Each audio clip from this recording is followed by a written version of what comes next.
Wine and Crime contains graphic and explicit content which may not be suitable for some listeners. Listener discretion is advised.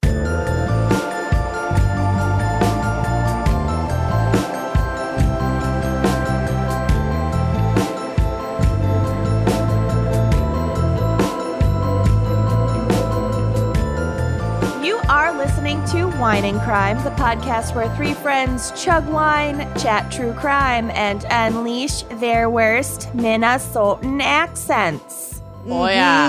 And I bet there will be some mid-Atlantic, old-timey accents. I have to try to remember what it even is.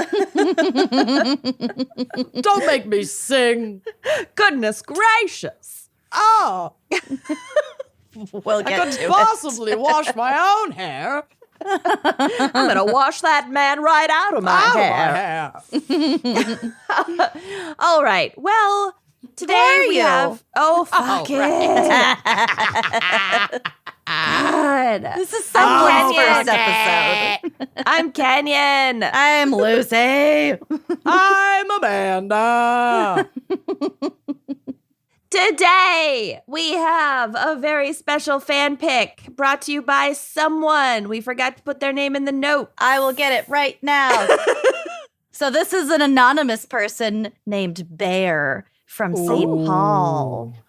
Bear from St. Paul. Okay, great. St. Paul has bears. One of the reasons not to live there. It doesn't. It doesn't. It probably has at least one. I The zoo like is over St. there. Paul. Yeah, I know you do, Kenyan. My grandma went to fucking McAllister. know. I like St. Paul. Okay, whatever. Hey, good And the for houses, her. Good the houses for are her. more affordable. Okay, Yeah, Bear I know. from For a St. reason. Paul, who I will defend, has selected the topic of old Hollywood crimes. Oh, That's a good clutching one. my pearls. It's a good one. There was a Yeah. lot of cover-ups. A lot of fucked crazy up shit. affairs. Yeah, a lot of fucked up shit happened between like 1910 and 1950 in Hollywood. Yeah. The Like a grandparents lot. were a fucking. Yeah. Technically, it's 1910 through 1960 is old Okay. Hollywood. Well, Okay. all right. But I feel like 60s Well- is too late. 60 feels too late. Yeah. Whatever. I would have said 1910 to 1952. 1952, that's specific. Yeah. Wild stories from back then. I'm pumped. Yeah. My case is You will never look at Intriguing. Nana the same way again. no, your Nana was doing opium Yeah. and fucking. Uh-huh. God bless her. Yep. So let's get right to our wine crime pairing for old Hollywood crimes. Yes, our fan picker did request like an old world wine. They specifically threw out Barolo, and I love Barolo. I love that recommendation. And the only reason I didn't go out and get one is because my wine storage right now is bursting. Yeah. Like it doesn't fit all in my wine cupboard, and so it's just on the floor next to my wine cupboard. So I could not bring myself to go Justify to out. buy one more bottle. I couldn't fucking do it. But I thought I had a Barolo in my inventory. I don't, but I do have another old world Italian wine. What I am drinking today is the Spinelli Montepulciano D'Abruzzo. Oh. There you go. My husband loves a Montepulciano. It is so good. He does. Also, I'm still not convinced your husband's not Italian.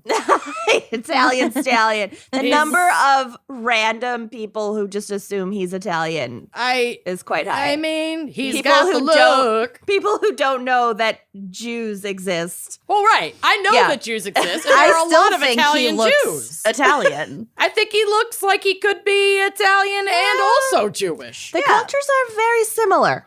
You know? They're not mutually exclusive. I'm just saying, take a peek at that family tree. There might be a little Italy in there. He's a double Cohen. A double cover. This bottle is awesome because it's really, really, really good. Like it's a delicious, classic, kind of robust, bright Italian red, but it's not an expensive old world style Italian wine. I really, really love the Spinelli Italian wines because they usually retail around like $13 or less. And they just go with everything. Like, they're delicious. This one is a nice deep ruby red, which I would show you, but I realized I grabbed a blue glass, so you'll just have to fucking trust me. And it has aromas of red fruit. It's going to have like that spicy balance to it, kind of like a Grenache does, which is another reason why I like a lot of these old world Italian wines will have that like pepper punch to them, which I freaking love. It is a little less robust than, say, a Cabernet, but I'd say it's more medium-bodied than even like a Pinot Noir, depending on, the style. But it has a really nice structure. It's really balanced. It finishes nice and dry. And this goes so well with like cured meats, really stinky cheeses, a spicy sausage, a vegetable soup, maybe like a little, a minestrone, maybe a roast, maybe a little chicken palm with with a nice red sauce, even an eggplant palm. Oh my God, an eggplant palm, maybe so a roast. Hungry. Maybe you make it a roast. Another thing I love about this bottle is that it's a twist off. God bless. So, shall we crack? Let's do it. Also, like 2 seconds ago, or not 2 seconds ago, but 2 seconds before I started doing my wine segment, I reached for my lotion because once again, I saw it and then I just went, oh, and I put it down and I waited. So now I'm noticing how dry my hands are and it's like bothering me. So I'm going to open this now. You wait until Lucy's segment to lotion. Lucy I'm learning. Lotion. Lucy lotion. Speaking of, I also left my ring upstairs, so I feel like a lotion. naked mole rat. Yeah, Okay, here we go. she's still engaged. I'm very much still engaged. I just showered and I put the ring in a bowl on my sink. It's there. It's safe. We've checked. I just didn't put it back on. I have ADHD. Here we go. I'm cracking this wine. Here we go. Don't start any rumors. Oh my God. It's Lucy who's getting divorced. I'm not getting divorced. And if I Google wine and crime, one of the first things that pops up is wine and crime, Lucy divorce. Divorce, question mark. I don't know how that even started. I don't either. Because I pretend to hate my husband. Oh my God, You your don't mother even is though. You call- don't. You Brennan, your super mom don't. is calling me. Oh, Oh, my for God. God's sake. Should I Tell her answer we're recording. No. she'll not even say hello. She'll just launch into her question. Let her know. Okay, I'm cracking while you dispel Elizabeth. I rejected the I love call. you, Mom, but you're not listening, so you'll literally never know that I did said not any of answer. this. Here we go. Ooh, Oh, a little a crack squeak. and a squeak. Jesus. Oh. Nice crack. Nice crack. I'm gonna Oh, have it some is of my like lotion too. purple. Same lotion. Oh my God. this is Matching lotion. I know. Of course we do. From I have that one Imperfect upstairs. Foods. Okay. Cheers, everybody. Cheers. Cheers. I'm still drinking my mango grapefruit seltzer water, which is quite delicious. That sounds really fucking good. And now it's Lucy's segment, so I'm going to put on my lotion. Yeah, Lucy, what's our background in psych and lotion? There's really not any psych, but Or lotion. there's lotion. Tell me you're in your There's lotion, mid-30s baby. without telling me you're in your mid-30s. My hands get dry. I was on the scooter for an hour. All of us, we've been lotioning our hands for way too It long. feels really I good. know. It's like the one small joy in my day. Oh my God. Yeah. Yeah. Okay, so old Hollywood refers to the genre of classical Hollywood cinema, which is a term used to describe both a narrative and visual style of filmmaking, which became characteristic of American cinema between the 1910s.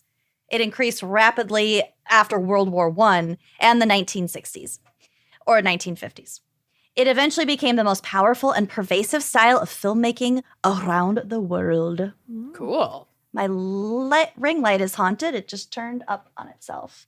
What the fuck? Okay. Maybe one of our case victims is trying to communicate. I have been watching Stranger Things, so it might also be someone asking for help from the under. From the upside down. It's Dustin.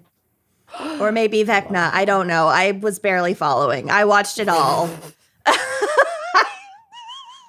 I don't know any of their names. Like, I feel like I skipped last season too. I definitely missed last season and all of last season. Yeah. And we just Kind started of at this important. season. Corey filled me in. I just like the characters My when they're estranged hanging husband. out, when they're vibing. I don't really like the scary part. No, I don't either. I just like when they're at school or when Eleven's in that lab. They're in the pizza van. Yeah. That's what I'm here for. I know. I do not pay attention when the monsters come. I'm in pain. I don't care about the Russian side plot. No. That's like the whole plot. Some of those characters are nice, though. Like, they're funny. They got some funny lines. Yeah. Mm-hmm. Lucy and I are on the same page for Stranger Things. I don't need to listen to every word. It's not Real Housewives. I mean, Those are plot lines that to Ultimate Girls Trip, which has saved my sanity so in the last couple weeks. Yes. I need to catch up. Phaedra. Yeah. Who knew Phaedra was such a jewel? She is an absolute queen. I don't know why they ever would have removed her from the house. She's amazing. Mm-hmm. Put her on pause, you mean? Yeah, well, okay, Dorinda. Okay. Vicky can eat my whole asshole, though. I hate her. But she's good TV. I mean, yeah. All right. Anyway, what is this episode about? Old Hollywood. Stranger Things and Real Housewives and lotion. Okay. The girls misremember Stranger Things. No, you two. You two misremember. Gals misremember Stranger Things. Okay. Okay, so this visual narrative style of the classical Hollywood cinema was heavily influenced by the ideas of the Renaissance and its resurgence of mankind as the focal point. It is distinguished at three general levels. So we have devices, systems, and then how those systems relate to each other. So just try to stick with me. This seems very highbrow for Yeah, I mean, okay. We'll get to the interesting movies. things. It's like, I don't think a the whole art Renaissance jumps out at me when they were just love stories? Let's focus on individual people. Okay. The individual. Got it. Yeah. Okay. So it's also kind of important to consider that this genre cropped up as like the first talkies, you know. Right. Yeah. So they made movies completely differently once sound was introduced. Yes. All right. So Western individualism. Got it. Got it. Next. Yep. So the devices most inherent to classical Hollywood cinema are those of continuity editing. So there's something called the 180-degree rule, where they kind of refer to it as a photographed play style. So there is a visual spatial. There's like an axis. Set. Like the camera's over here, the people are over here. Mm-hmm. Okay. So this allows viewers to clearly orient themselves within the position and the direction of action in a scene. It allows you to suspend your disbelief. It feels like you're there. Okay. According to the 30-degree rule, cuts in the angle that the scene is viewed from must be significant enough for the viewer to understand the purpose of the change in perspective. So cuts that don't adhere to the 30-degree rule are like jump cuts, and they can be disruptive to the viewer. It's like I feel like the modern version distracting. the modern version of that is like it's breaking the third wall. Like if you're watching an action flick and then they do like mud or blood spatter like on the screen. Mm-hmm. I hate that. I feel like it totally removes me from the like cinematic experience. Yeah. So there's like different things like that just kind of allow you to feel like you're in it instead of just viewing it. Mm-hmm. Also, the narrative logic is a important thing. So like they have like the classical narration that progresses through psychological motivation. So like each character has a will and they struggle against obstacles towards a defined goal. Yes. So it's like the story arc. Okay. So the narrative element is commonly composed of a primary narrative. So for example, a romance. And then this is intertwined with a secondary narrative or multiple narratives. So like you're a girl's in love with a guy, but he's married or whatever. Yeah, there's always an obstacle. Mm-hmm. So the narrative is structured with an unmistakable beginning, middle, and end. And generally there's a distinct resolution, because Amanda can't handle it if there's not a distinct resolution. Oh, we'll get to it. So the characters in classical Hollywood cinema have clearly definable traits. They're active, they're goal-oriented, they're causal agents motivated by psychological rather than social concerns. So like nothing is random. It's not like real life. They have control and they are making very purposeful, distinct choices. Decisions. And then the audience can usually kind of like predict what the consequences of their actions are going to be. Yeah, that's what makes movies exciting. Right. Yeah. So like all of this stuff is familiar to us because we recognize it, but it was it's all like like What cinema. our whole society, what our culture was built on. Yeah. But it wasn't always like this. Right. Okay. So then we have like, a continuous linear uniform time unless a character has a flashback. It's like in Casablanca, but everything else is like it moves on a linear pattern. And then we have the cinematic space. So this is just like space consisting of centering, balancing, frontality, and depth. So again, shit that I've never really thought about before, but I think it's interesting. I've taken niche film study classes, but they were like so focused on the niche part and not on the film studies part. Yeah. That I don't have any background in any of this. It's like an intro to film. Yeah. So persons or objects of significance are mostly in the center of the frame and they are never out of focus. Balancing refers to the visual composition. So like the characters are evenly distributed throughout the frame. It's balanced. Mm-hmm. The action is subtly addressed toward the spectator, which is what frontality is. So people are acting towards the camera, towards you. Mm-hmm. Toward the audience, yeah. It's like how you never see the other side of the apartment in Friends. Right. Yes. Yep. And then set lighting and costumes are designed to separate the foreground from the background, which is the depth. Okay. So all of this stuff was, like I said, it was all new at the time, which is sort of mind-blowing.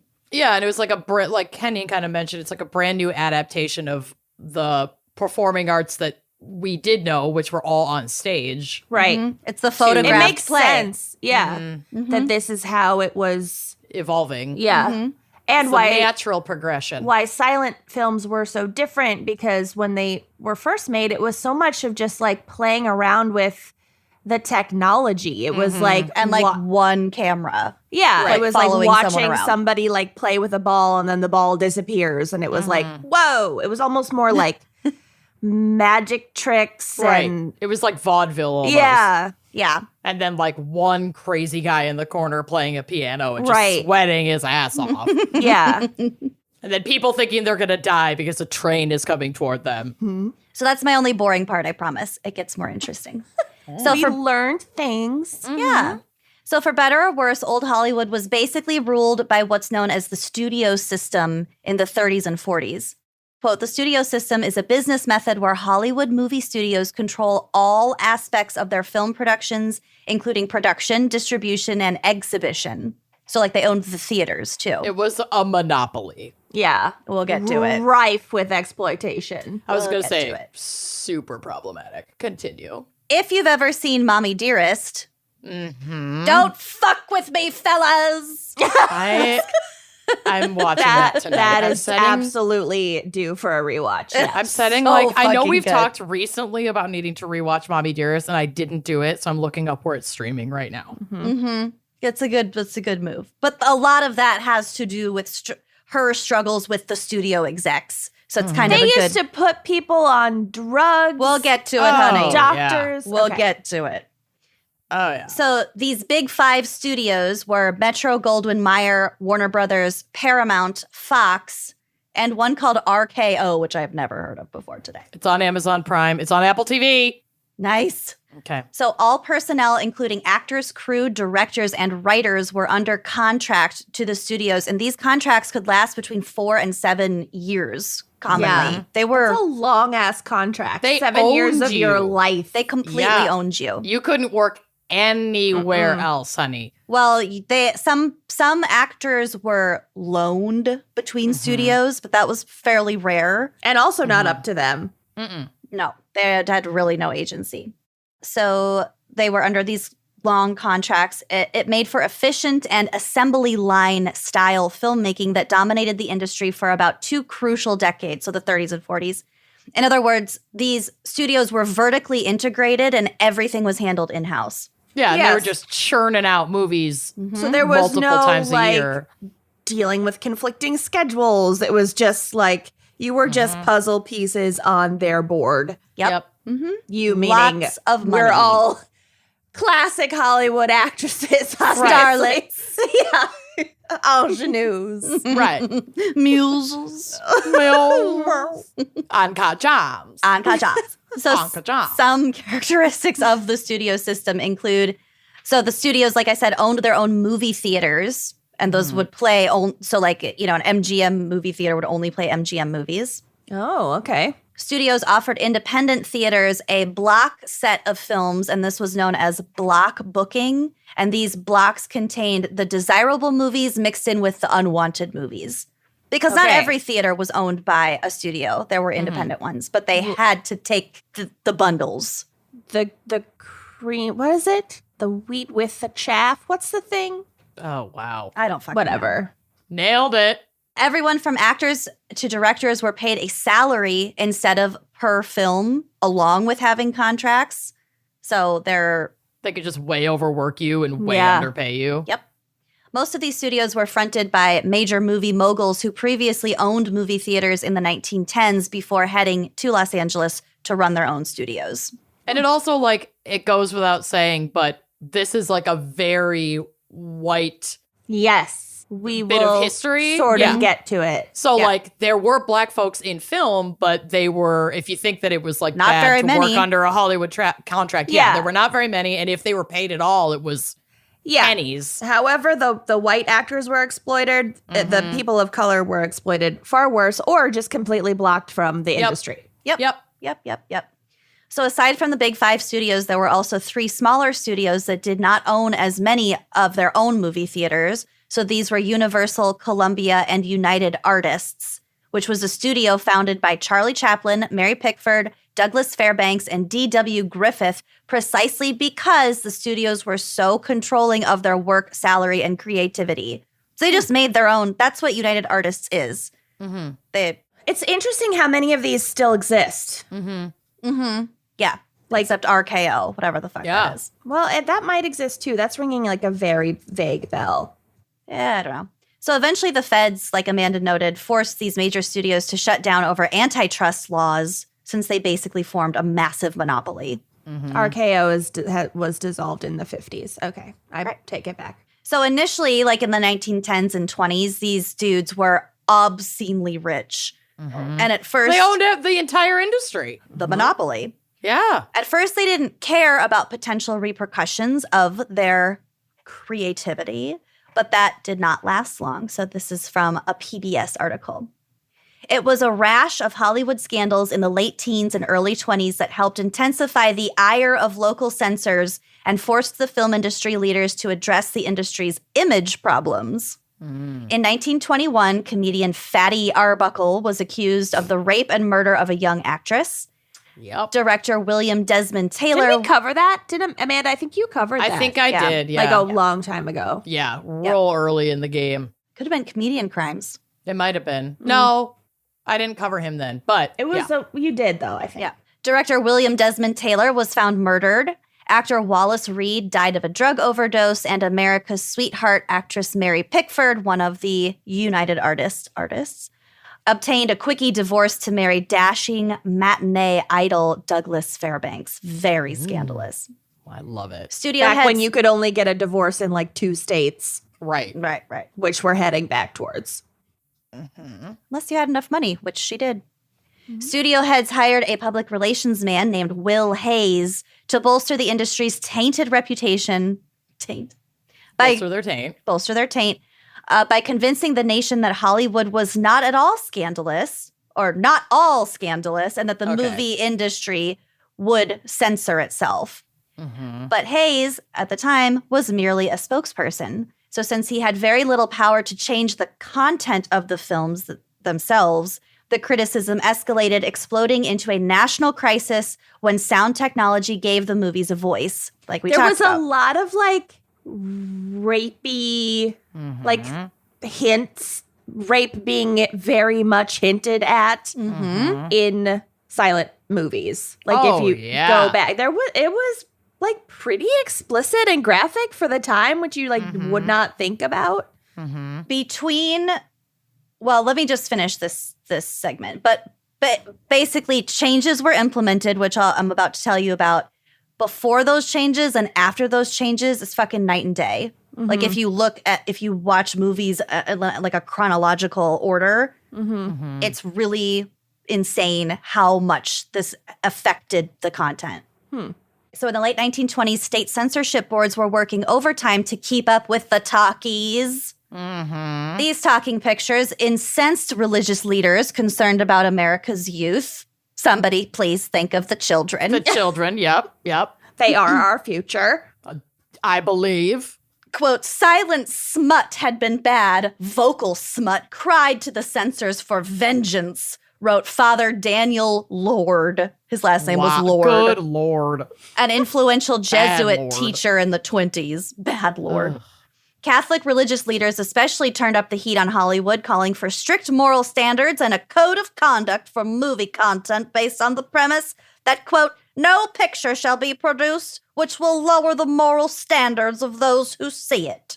Wow, okay. All right. We've come a long way, baby. And I guess we're just going to pre-test everyone's moral standards before they walk in the theater. Yep. Honestly, that's the only way to do it.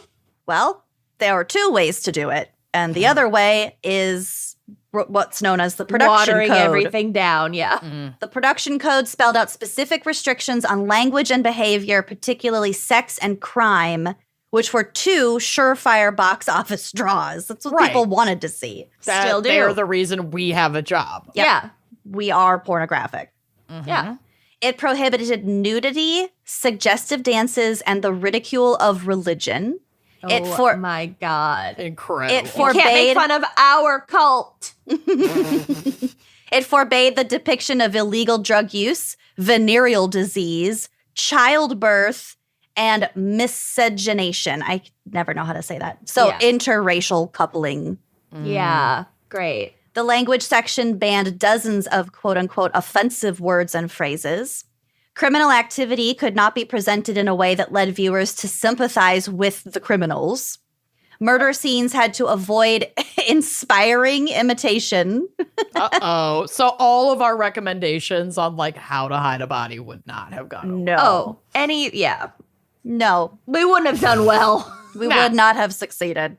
And brutal killings could not be shown in detail, which is why we do this job. Right. The sanctity of the marriage and the home had to be upheld. Adultery and illicit sex, although recognized as sometimes necessary to the plot, could not be explicit or justified and were not supposed to be presented as an attractive option. That's totally like, that bled into so much television culture too. Like on the Brady Bunch, the parents were like, all families. Lucy and Parents Desi. were, well, yeah, they're all in two separate, like, twin beds in their room. Yep. Sex scenes were just like maybe some interesting music and then like the closing One of a bedroom kiss. door. Yeah. Yeah, and like that was it. We'll get and you to- still see we'll you get still to see more a of lot this. of that in like modern film. Yeah. And you don't have to show, like, sometimes it is don't. gratuitous. Totally. It depends I just think it's so on- funny how like The two very separate beds is specific- ridiculous, Yeah, but it's yeah. so specific. They had 6 children, 3 each, and they're in 2 separate beds. Yep. Yeah. They Come on didn't now. have any children No. because they were in Together. 2 separate beds. Right. Hayes convinced the studios that accepting the code was the safest and cheapest answer to their troubles. If the movie industry policed itself, it could ward off the high probability of government intervention. After losing money in the stock market crash of 1929 and paying big bills for introducing sound to the movies, Oh, yeah, they had to update retrofit everything. the theaters and the technology to film it, itself. Wow. Very expensive. The studios were also deep in debt and desperate to cut costs. Hayes sold the code as the money-saving measure they were searching for. Instead of paying to revise the film after the censorship boards made their edits, the studios could simply follow the code before making their movies, and everyone would be happy. Mm-hmm. The code was adopted in 1930. That's when it kind of like started, but it wasn't actually enforced until 1934 when they organized the Production Code Administration. And any theater that ran movies that did not have the PCA approval would be fined $25,000. Jeez. Dang, that's a lot of fucking money. It is a shitload of money. So the production code's days were numbered in 1952 when movies were officially granted free speech protection under the First Amendment. The motion picture industry officially abandoned the code in 1968. That was in effect for a very long time. Yeah, it really was. And so then after that, they quickly replaced the system of age-based ratings that still exists today. So like PG-13. Yeah, so you whatever. can make whatever you want, but some theaters will choose what to show. And So because of tight controls that these studios had over the movie stars of old Hollywood, they were able to enforce some absolutely ridiculous rules that we have mentioned. I just have a shitload of examples for you. So these are some of them, and this is from Harper's Bazaar. So the actors were not permitted to refuse roles. Betty Davis was suspended by Warner Brothers for turning down roles.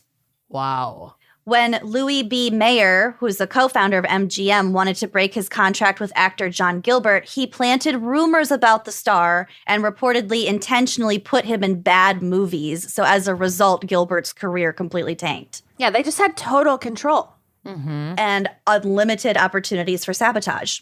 God, that's so scary. Many of the old Hollywood stars you know and love, such as Marilyn Monroe, Rita Hayworth, Judy Garland, used stage names that were picked by the studios. They had no input as to what their new name was going to be. Or their whole identity or their lives. And all of them led such happy lives with Yeah, no I'm sure. problems No, to none. report. So MGM at one point even held a contest to find a name for their new star, whose real name was Lucille LeSueur, which is a fantastic name. They chose Joan Crawford. Wow. And apparently she hated the name Joan Crawford. Well, you can't have something too difficult for the people in the sticks to pronounce. Lucille LeSueur. What a fantastic name. Okay. Actors were often forced into altering their appearance to make them more marketable, and that included plastic surgery. And this was at a time when that was super not safe. Yep. So And the men just as much as the women. yeah. Oh, yeah. I don't know about just as much, but the men it a wasn't lot just more as than much, you but think. they were controlled. Women were primarily limited to either All-American Girl Next Door or sexy bombshell typecasting. Studios went to great lengths to market those images to their audience, sometimes even making up fake backstories for their talent. Quote unquote, weight maintenance clauses were very common in female actors' contracts. On either end, too. Wasn't the actress who played Ethel on I Love Lucy, she had in her contract that she had to weigh like at least 30 pounds more than Lucille Right. Ball at any time. She had to stay like the quote unquote funny fat friend. Yeah. Katharine Hepburn famously rejected her studio's guidelines on dress code. I love this. And reportedly walked around set in her underwear, refusing to get dressed after someone in the costume department at RKO took her pants away. She wanted to wear pants. The I studio love said her. you can't wear pants. So she was like, fine, I'm not going to wear pants. And she's so off. iconic in her pants. I know there's a picture of her. Icon. There's a picture of her that'll be on the blog of her in her pants. She's so pretty. So like Kenyon said, male actors were not exempt from the studio's rules and regulations. They were expected to exude the ideals of a gentleman at all times. So as a result, messy divorces, womanizing behavior, or anything illegal could have a serious impact on their careers. Or would be hushed up, and we'll get to it. Right. They were not allowed to avoid the press. They had to stage photo ops or, Attend certain parties or hang out with certain people, go on certain dates. marry certain people. Yeah. So sham dates, as they were called back then, were a way for a studio to drum up publicity for upcoming pictures featuring their stars. So, for example, while promoting the movie Babes in Arms, Mickey Rooney and Judy Garland had to act like a couple and like go out on dates and be seen. But Mickey Rooney was a huge womanizer playboy. So, Yeah, and not cute. no. Real gross. I'm sure way older than her. I don't know for sure, but I don't know. Poor Judy. poor all of them. Yes, and it was a different time. They all did a lot of fucked up shit. And All of this received is a lot of fucked fucked up shit. Yeah. Yes. Ugh. Oh my God. And you know what? I'm sure that some of this stuff still happens today, but it's not so like I feel like the actors involved have way more agency to consent to these sham dating Well, they have things and agents. photo ops and publicity stunts and Yeah. whatever. Yeah. Like they're more in on it. Yeah. Yeah, in some cases for sure. I mean, I don't know like all the details about it, but I know there was like a whole bunch of fucked up shit with Kesha, who was like sexually assaulted by one of her music producers, but they like owned basically every aspect of her Yes. life, and so she was just stuck working with him. And it's like it's still it's just like more hush hush now. I feel like I meant it's not as blatant. I mean, yes, obviously that stuff still happens and it's Right. horrible. I meant more like It's not the so and the so and only so way. and so are dating and and It's then only like a 2 months publicity later stunt. it's like, what? No, they were never dating. Yeah. Right. Yeah. Yeah. I think at this time it was so thoroughly exploitative, like across the board, everything was manipulated. It is different today, but obviously sure. a lot of these things still And exist. Clearly. it's not like these stars back then had social media. They didn't have their own way to communicate Connect with each anything other and to the protect public. each other. Everything and they were like was filtered through the studios. And they're like, weren't unions really? Like, there sort of were in the 40s and 50s, but at like this early, it's like, this is just how it is. Fucking deal with it, basically. They were put in positions where it was in their best interest to go along with all this shit. Exactly. Yeah, if you want a career, then you have to do this. So sadly, studios forced many LGBTQ plus actors into heterosexual marriages. For example, And writers and directors, like anyone in the industry. well, specifically for actors because they were so public facing. Public facing. Yeah. Yeah. So, for example, Rock Hudson was forced to marry his agent's secretary, Phyllis Gates. And it wasn't until he publicly announced his AIDS diagnosis that he revealed that he was homosexual, which I don't know when that was, but it had to have been. It was a huge deal. I think it was in the 80s, wasn't it? I don't know. I think it was Hudson. earlier than that, but yeah, But he couldn't come out until for that long. until he was like dying, essentially. Well, he died in 1985. I think he came out about his AIDS diagnosis in the 70s, but I don't remember exactly. No, he was diagnosed in 84. Oh, okay. So, yeah, he lived all that time in the He closet. basically in the just closet. came out so he could die in his truth, Yeah. which is really fucking sad. Jean Harlow was told that becoming a wife would alter her sex appeal, and due to the morality clause in her contract with MGM, the studio was allowed to deny her marriage to William Jesus Powell. Christ. Oh my fucking God. Also, actresses knew that becoming pregnant was against most studios' rules, and as a result, some women, such as Ava Gardner, had abortions to prevent penalties. But one loophole was adoption. So, as we know take from a Mommy break. Dearest, Joan Crawford had several children who were adopted for that reason. Elizabeth Taylor's first wedding was paid for by her studio because it was conveniently right before the release of her film Father of the Bride. So Wow. they treated her wedding as a massive PR stunt. How do I get that for my wedding? I don't know have if you to want be it. You don't Elizabeth get to Taylor. make any decisions. I mean, So Marlene Dietrich was one of the earliest known film stars who was told to lose weight. She followed a diet of broth, cottage cheese, and toast as dictated by her studio. I like all of those things, but not if that's all you can You're ever eat. that's Right. you're allowed to eat. Ugh. As a child star, this is why I said poor Judy. As a child star, Judy Garland was force-fed meth and encouraged to smoke cigarettes to curb her appetite. As a child, Yeah, there Oh, was yeah. a lot of A lot of speed. Amphetamines, yeah. And that also meant working 6 days per week and up to 18-hour shifts filled with singing and dancing. Yeah, there were no like regulations to protect really any actors, but especially child actors. They didn't give a fuck. There were laws, but they were very minimal child labor laws. So basically, they they had didn't to give a work fuck. as much as their adult counterparts. So they gave her pep pills to give her energy, and then when it was time for her to sleep, because she only had 6 hours to sleep, they gave her sleeping pills. Great. I'm sure she felt fabulous, and I'm sure it didn't affect her development at all. Well, since you asked, after getting hooked on the pep pills MGM was giving her, Judy struggled with addiction. She called in sick 16 days while working on the movie Meet Me in St. Louis, and production on The Pirate was delayed by the actress for the same reason. All the filming delays due to her sick days, her absence, came out of her paycheck, which at one point reached $100,000. Oh my God. So also, she was punished. I think she married the director of Meet Me in St. Louis. Oh, fun. I think. Studios often appointed assistants to their actors who would advise and take care of the stars, and they would also report back to the studio execs and essentially act as spies. It is so similar to like royalty almost, like the court.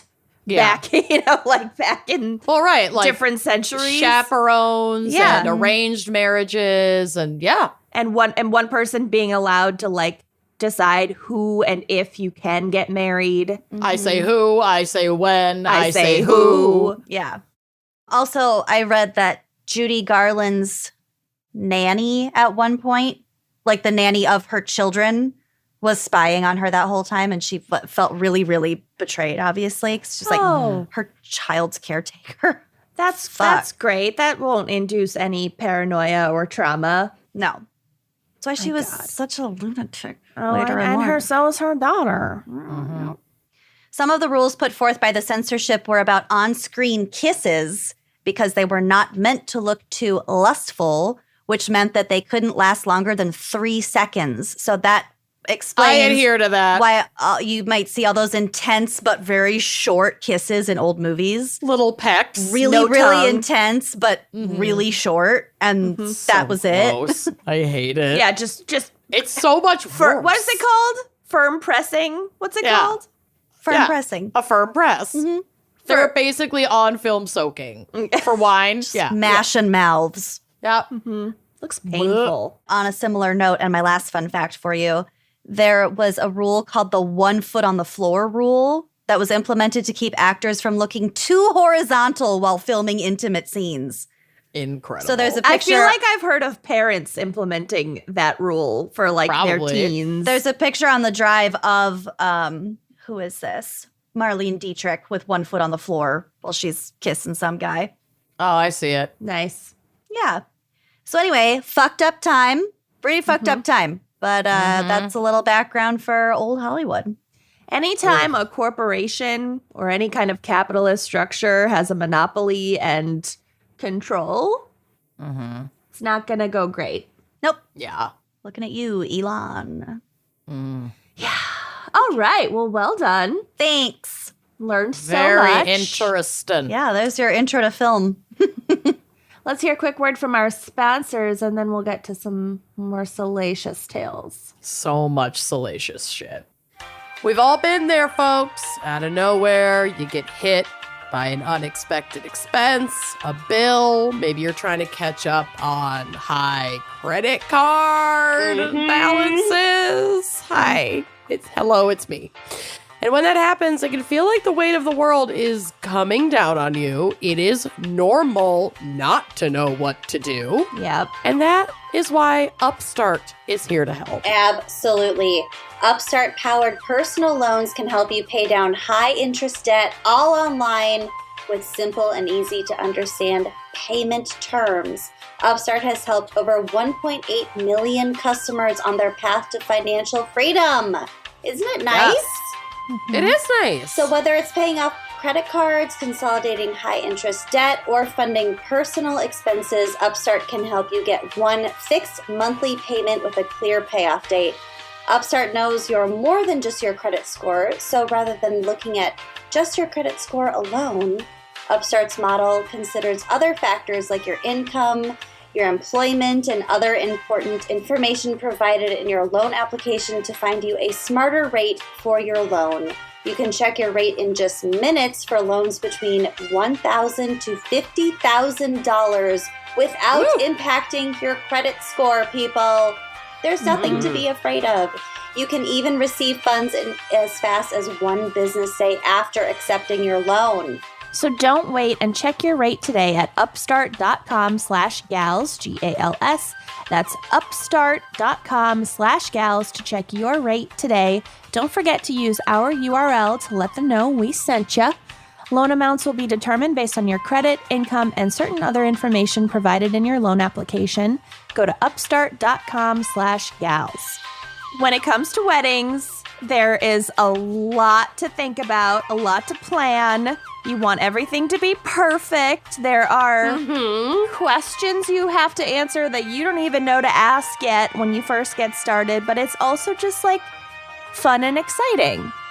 As Amanda is now learning.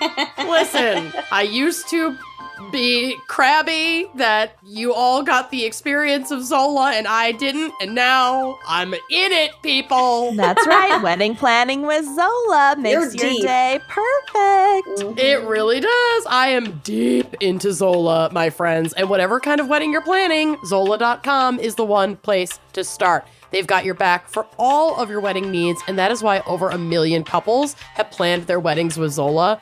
I'm obsessed. Like, basically 8 seconds after getting engaged, I had built our entire wedding website, the majority of our registry. I had ordered all of the templates for like the invitations that I wanted. Save the dates. Wedding I put website. together. Oh my God, I built it all. It took me no time whatsoever. It is so much fun. And they have so much more than just building a great wedding website. If you're looking for a wedding venue, Zola will give you personalized recommendations. Do you want an amazing gift registry? Yes, I built one. You'll find everything you need from classic cookware to cash funds. Zola can even help you create stunning save the dates, like I said, invites, and matching wedding website. Everything is so cohesive and coordinated. It's amazing. And easy to do. It's so easy to do. When I tell you that I did it like immediately, it took me maybe an hour, and because I was being picky about everything I wanted. Like, it was so easy. And weddings can be expensive, but planning with Zola never is. All of their planning tools are completely free to use, like the free wedding website that is home to your gift registry, which, by the way, comes with free shipping and returns. Hello. So brilliant. Yeah, and it's not just like free of cost, it's also risk-free. Get free personalized samples of your invites so you can try them out before you buy. And of course, free envelopes and guest addressing. This has been my happiest thing to discover, is that I don't have to hand address everything. No. Look, wedding planning, it takes enough time as is. You do not need to be hand addressing envelopes anymore. Yeah. No Absolutely. people. Take it off your plate. Yeah. And you might think that that is like super bougie and out of your budget, but frankly, whatever your style or your budget, Zola has you covered. So you can think less about the million things that you need to do and more about the million wedding moments that you'll always remember. Oh my God, I love weddings. So if you're planning your own wedding, here is our tip. Start with Zola. Go to zola.com/gals, G-A-L-S, today and use promo code SAVE50 for 50% off your save the dates. Zola is the one place to start your wedding day. That's zola.com/gals, code SAVE50, and treat your nuptials. Treat 'em. All right. Are we ready for my case? I think so. Clark Gable Ever heard of him? was born in 1901 and raised in rural Ohio. His mother passed away when he was only 1 year old, and his father, an oil field worker, An oil man, remarried a couple years later. The remarriage was good for Clark because his stepmom was great. So his stepmother, Jenny Dunlap, taught Clark to play the piano and instilled a love of performing and the arts in him at a young age. So very influential. That was good. Good on her. Yeah. When Jenny died in 1920 and Clark's father relocated to Oklahoma, Clark joined a theater group and moved to Oregon. Wisconsin. Which is not, I feel like not Oregon. the bright lights of Oregon. Oregon. Got it. The Sunshine State. Here he met a woman named Josephine Dillon, and she was a theater manager in Portland. She was 17 years his senior, so she like kind of had her shit together. Mm-hmm. And she saw a special something in young Gable despite his like awkwardness, and he had like a really high-pitched voice apparently. Mm-hmm. And his like ears stuck out a lot, and like he wasn't The Clark Gable we know A today. smoke show. not yet. Yeah. There are some photos on the drive of young Clark Gable, but even these are like after she kind of cleaned him up a bit. Well, they're not going to release any of the really awkward ones. Yeah, right, exactly. Oh, he's cute. Yeah, once she He got got there. done He with was him. swanned out. Mm-hmm.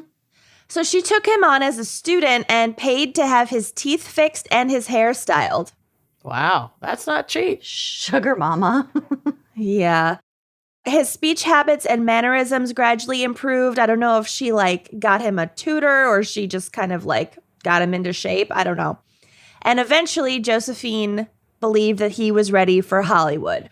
Is she like grooming him? Should I not like her? No, it's fine. It doesn't. Okay. It's fine. Okay. So she agreed to move there with him and become both his full-time manager as well as his wife. And it wasn't long before he began booking small parts in silent films. But he soon became frustrated by not being offered any leading roles, and Gable decided to move to New York to pursue a career on Broadway. Because, like, that's easy. Yeah.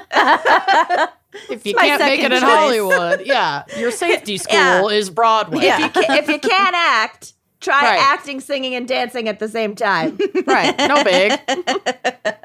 It did work out for him, though. It brought him a little bit more success, but his personal life started to crumble into a hot mess. Oh. So, despite her having literally snatched him from obscurity, trained him, Handed him this life. handed him his career literally on a platter, he regularly cheated on Josephine, and in 1929, the two filed for divorce.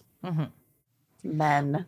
Only a few days after this was finalized, Clark married a Texas socialite named Maria Franklin Prentice Lucas Langham, Love that. Wow. who, thank God, Wet just went Spoosie. wet Wet Spoosie, Spoosie. who, thank God, just went by Rhea. With Rhea, and there are photos of her too on the drive. Great coats, just Beautiful. fabulous fashion. She had money. Oh, great coats. Oh. That collar is really something. Yeah. Jesus.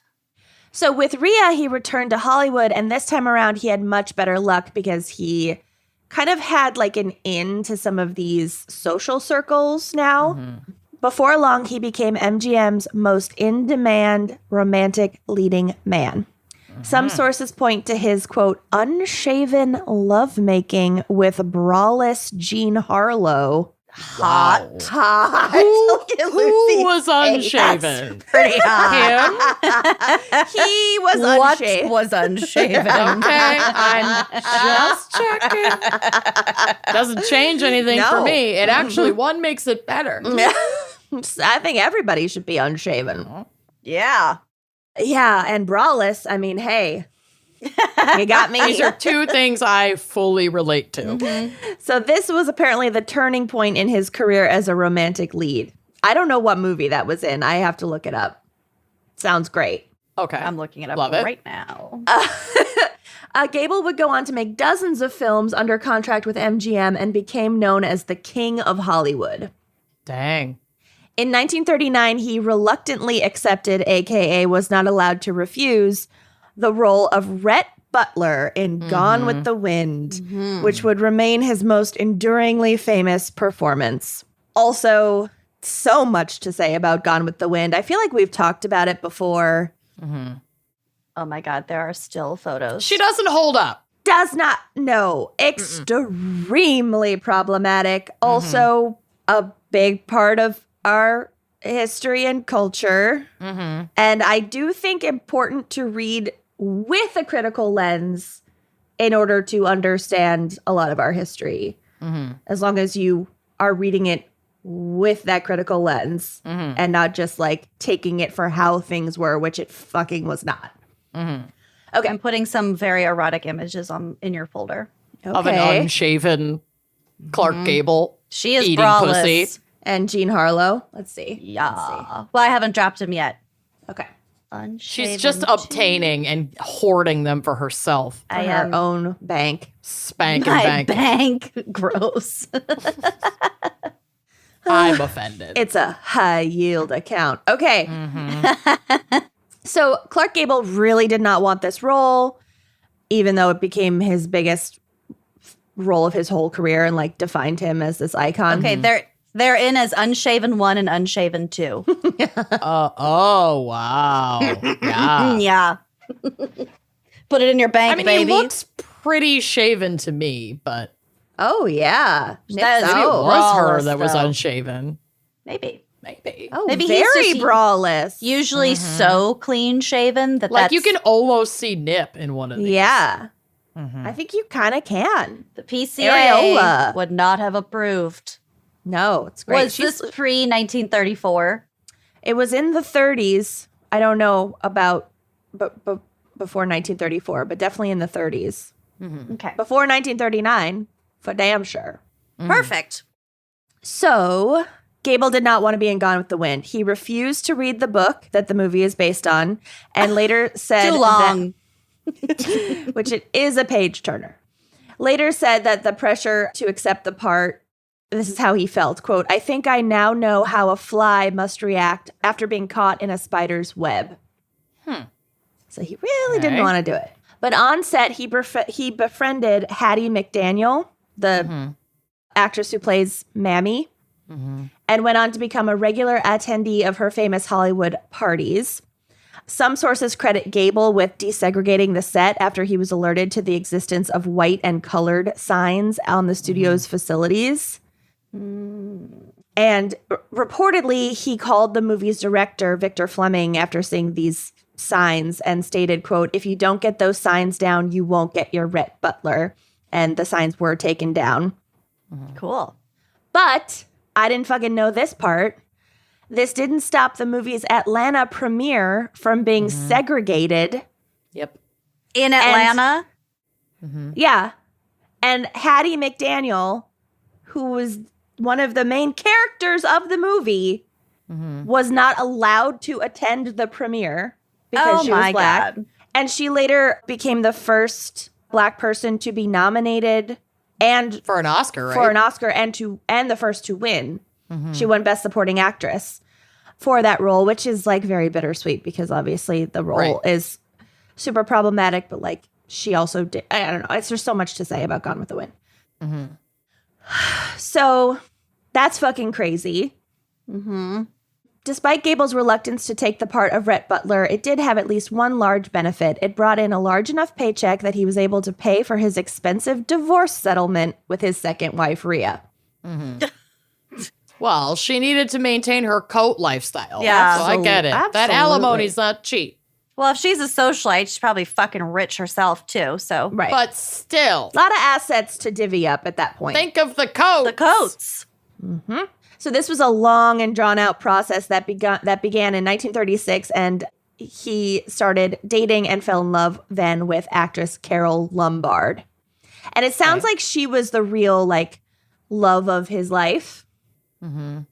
So 3 weeks after his divorce from Rhea was finally final, he married Carol Lombard. He is one after another. It's Oh. just like really He's quick busy. rebounds. She's the love of his life, but this will not be his last marriage nor his second to last marriage. Good for him. Fabulous. So this marriage was by many accounts the happiest period of his life, but it was also short-lived.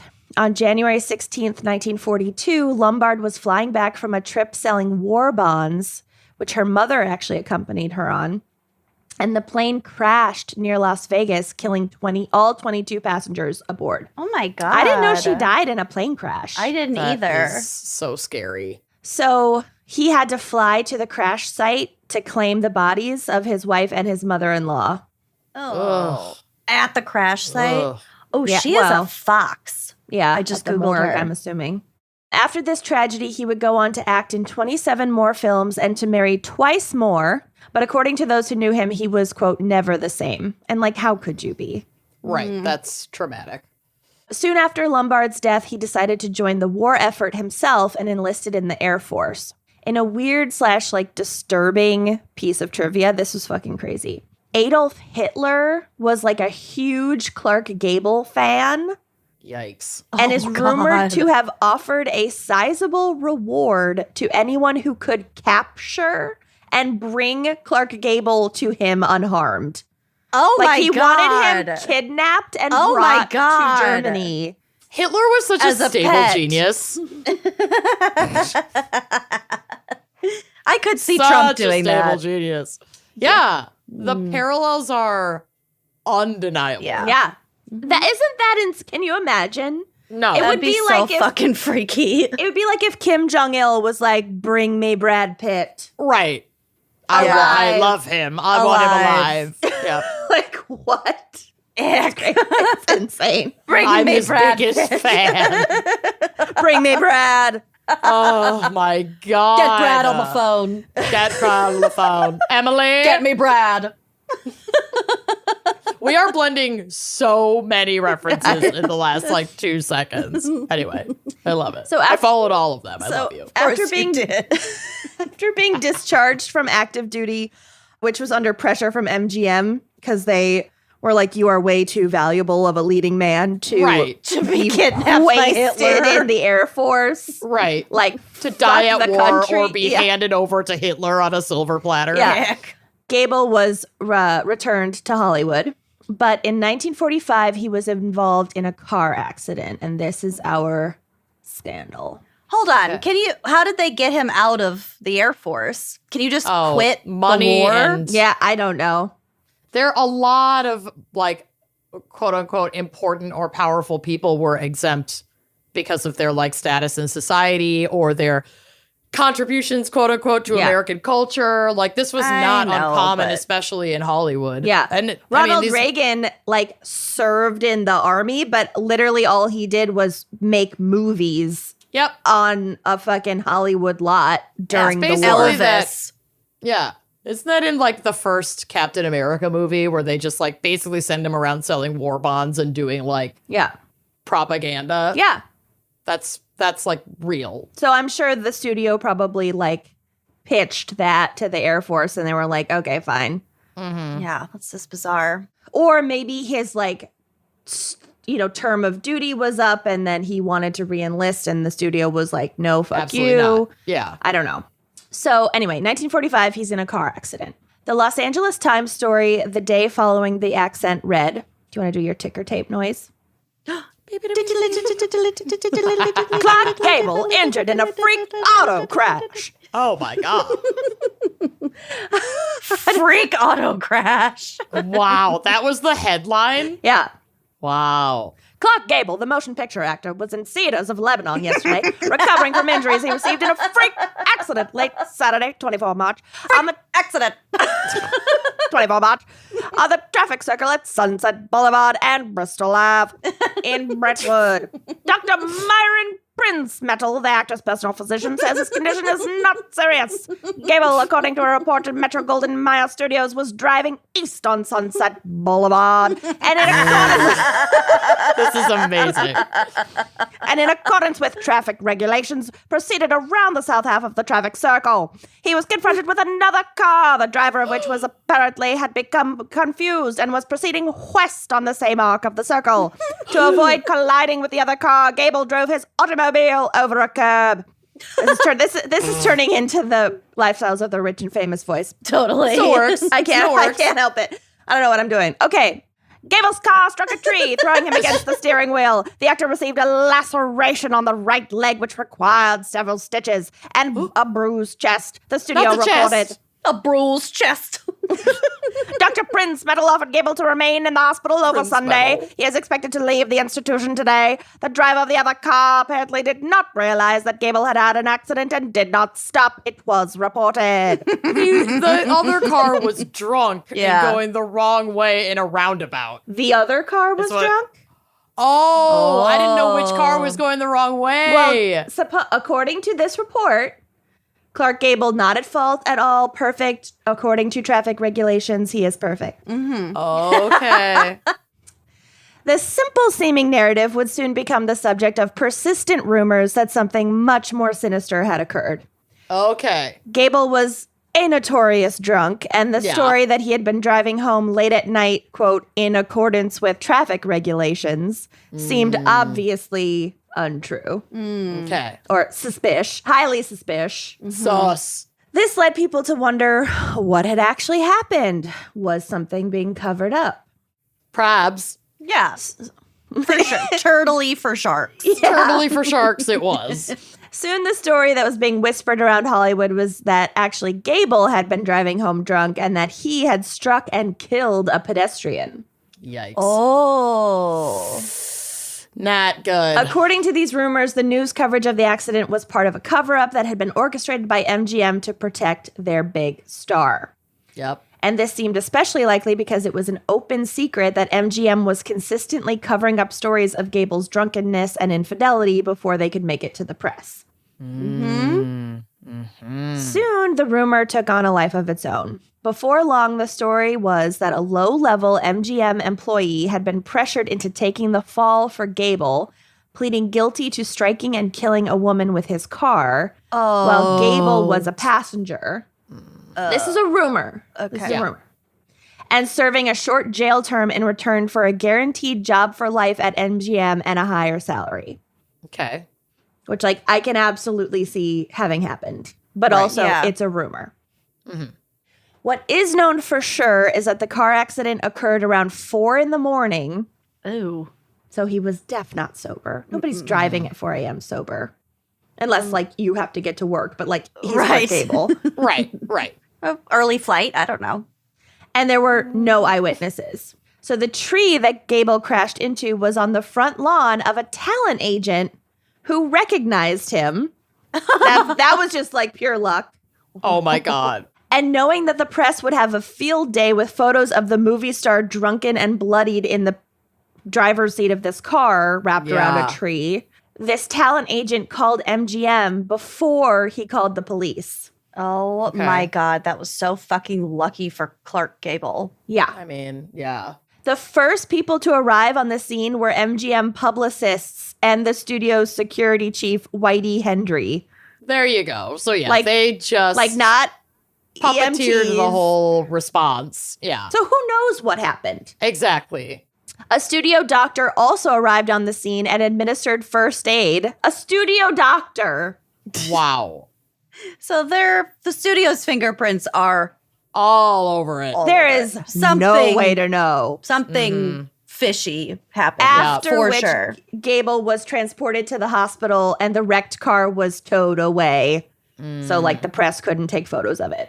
Yep. Do they know who the pedestrian was? I mean, We don't even know if a pedestrian happened. Actually happened. the Because whole thing could have gotten covered up. Nobody fucking knows what actually happened. Oh my Because the God. first news report is that Clark Gable was hit by a different driver, Yeah.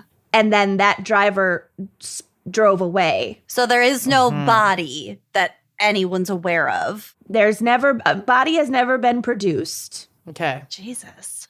Gable's injuries required 10 stitches, and he was so drunk, reportedly, that the hospital held him for the next 3 days so he could dry out. 3 days? Wow. It is confirmed that he had a 3-day hospital stint after the accident, and that, like, his injuries were only required stitches, so it's not like he, like why else would he be in the hospital for 3 Sure. days? Yep. You know? Oh, God. I mean, maybe he was, like, massively concussed, but, like, they don't say that. yeah. However, the rumors that Gable had killed someone that night were so persistent that they made it into several Hollywood tell-alls published decades later. One of these sources actually places the crash 12 years earlier, in 1933. This take all of this with a grain of salt, okay? Like, there's no way we're going to know because the studio was first on the scene, basically. Yeah. But in this one book, Charles B. Higgin's 1993 book, Merchant of Dreams, Louis B. Mayer and MGM and the Secret Hollywood, presents the following account of Gable's crash. Quote, in 1933, while driving drunk down Sunset Boulevard from the Hollywood Hills, he rounded a bend too sharply and struck a pedestrian, killing her instantly. Mayer acted immediately. He laid him off salary for 90 days, canceled a proposed picture, cut his salary in half for all future movies, and told him to lie low. Somebody would have to say that they were driving the car, since the press would get onto the fact if the court dockets were burned. The dead woman's family was howling for blood. This is one perspective on these rumors. Quote, Mayer went over the list of his executive staff to find the one he could definitely spare. He selected an executive I will call Mark Pine and summoned him to the office. He told Pine that, quote, whatever happened, the studio must not be damaged or destroyed by the exposure of its leading star to charges of manslaughter, that Pine had an opportunity to save everyone's neck. Pine you'd be a hero. Yeah. Take the fall. Take one for the team and, for MGM, we're a family. Ugh. Yikes. Pine would be offered a guarantee of life employment at MGM and an income stretching to death. Once he gets out of jail. Yeah.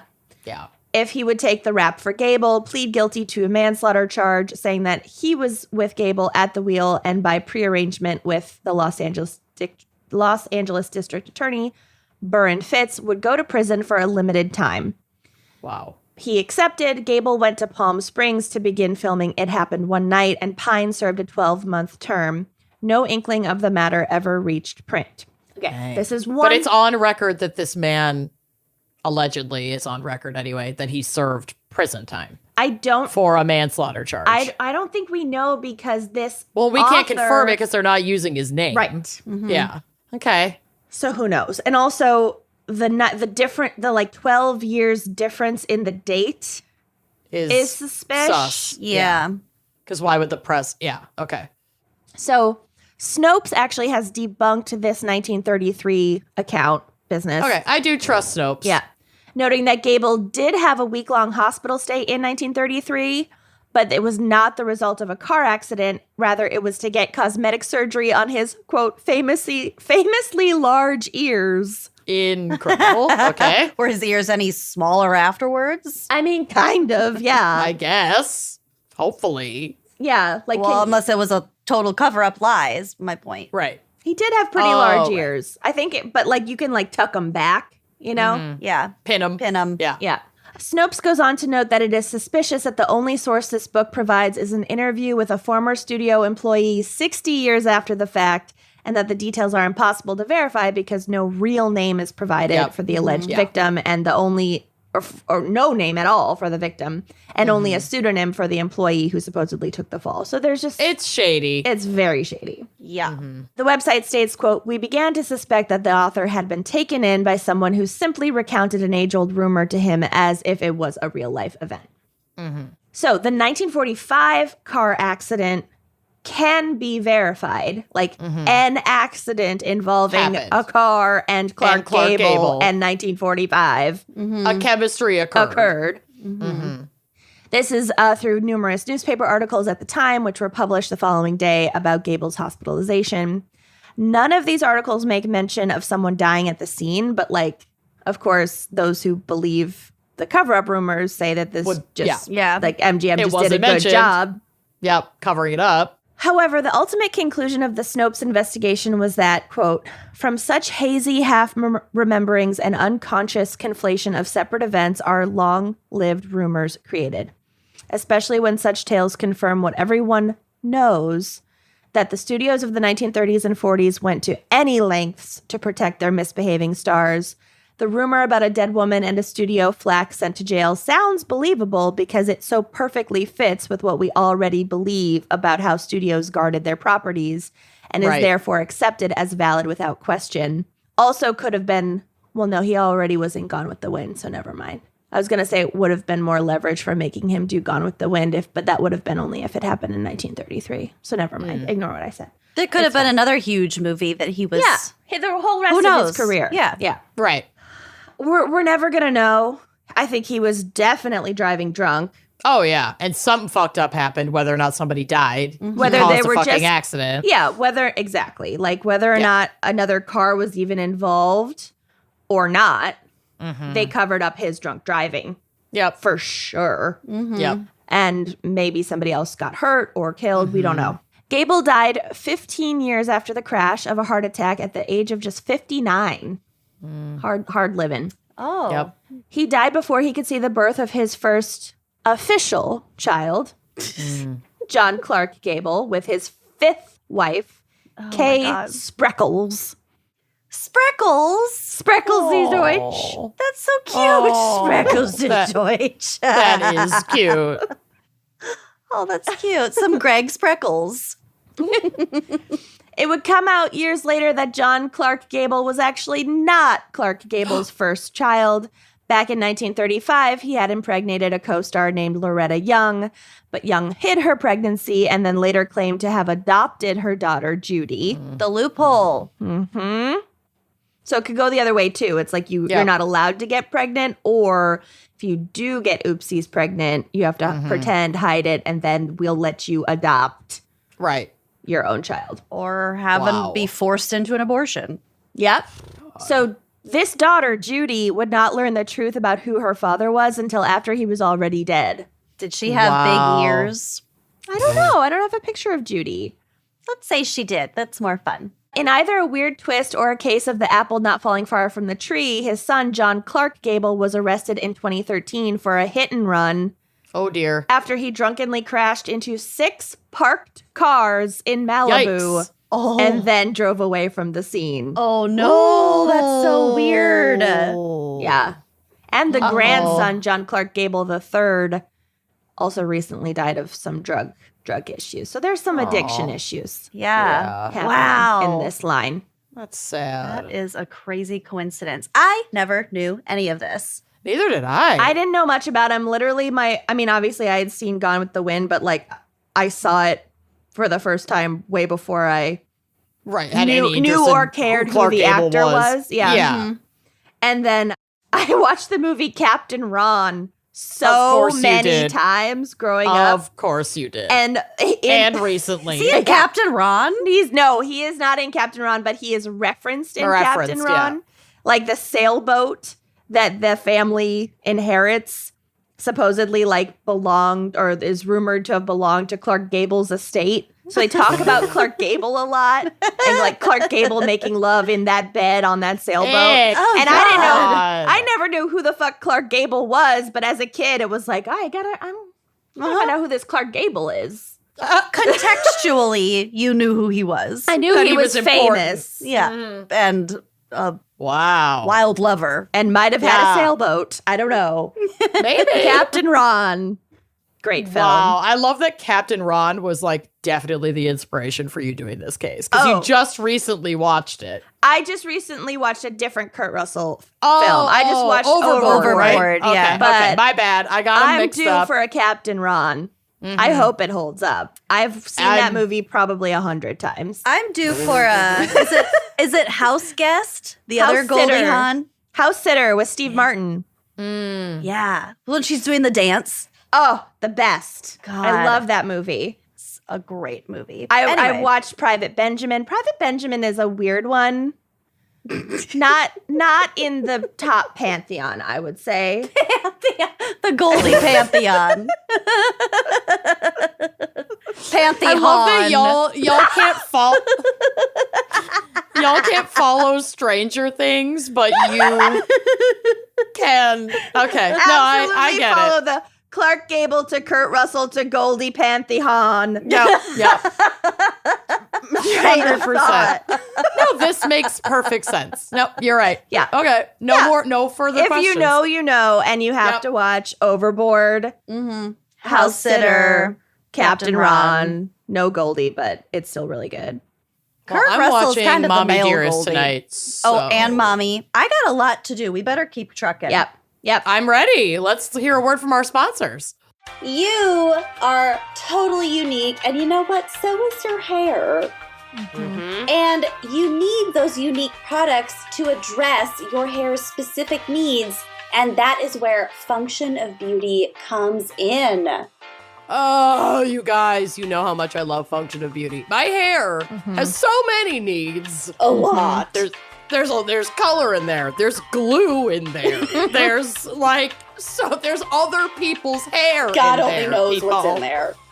And I live in the Midwest where we have like the harshest winters, and then on the other end of the spectrum, the most harsh and humid and hot summers. Yeah, you have it's rough. bone dry winters and really humid Wet summers. Swamp summer. Yeah. She's a mess. And that takes a real bite out of your hair. And Function of Beauty is the world's first fully customizable hair care that creates individually filled shampoos, conditioners, styling, and treatment formulas based on your hair now, where you want it to go, and seasonally what your hair needs. Function of Beauty offers over 54 trillion, you heard that right, trillion possible formations. Every one of them is vegan and cruelty-free, and they never use sulfates or parabens. And you can also go completely silicone-free, which I love. I love that. It's so good. Here's how it works. First, you take a very quick hair quiz, seriously, minutes, to build your hair profile and select 5 hair goals. So if you're me, I want a little volume. I want a little moisture. I want a little color protectant. You know what I mean? I want it to be strong and lengthening, And then you might have frizzier hair in the winter and then super oily scalp in the summer. Function formulations are meant to be changed when your needs change, when the seasons change. Then you choose your color and your fragrance, or you can go dye and fragrance free for all of our sensitive Sallies out there. I also love that. Yeah, it's so great.